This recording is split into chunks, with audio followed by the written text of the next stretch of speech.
Il y a quelques années, Claudine et son époux héritent de 100 000 €, une somme qu'ils souhaitent faire fructifier. Ils la confient alors à quelqu'un qu'ils connaissent bien, le cousin de Claudine, qui est également leur assureur, devenu courtier, affilié à Generali.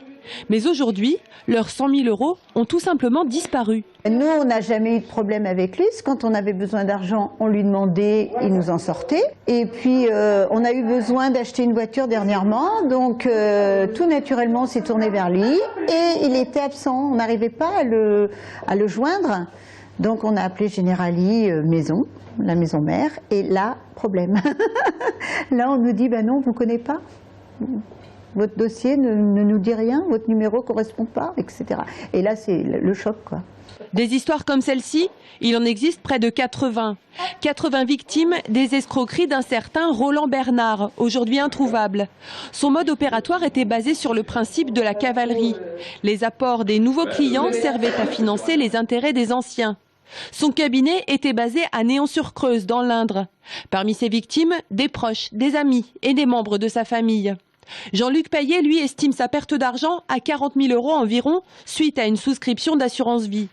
Il est aujourd'hui le président d'une toute jeune association, celle des victimes d'Assurance Invest Consultant, l'entreprise du courtier escroc qui a aujourd'hui mis la clé sous la porte.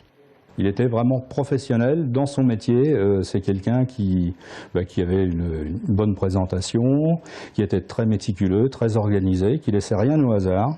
Et son affaire, ça a fonctionné pendant 10-11 ans. Et les 2 dernières années, il a commencé à avoir des difficultés. Les gens, au lieu de placer de l'argent, ils demandaient tout simplement de faire des rachats partiels, tout simplement.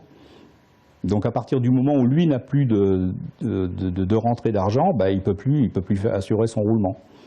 Au total, l'escroquerie monterait jusqu'à 7 millions d'euros. Entendu par la brigade de recherche du Blanc, l'intéressé ne nie pas les faits. Dans cette affaire, plusieurs personnes, dont certains habitants d'Indre-et-Loire, ont perdu les économies de toute une vie.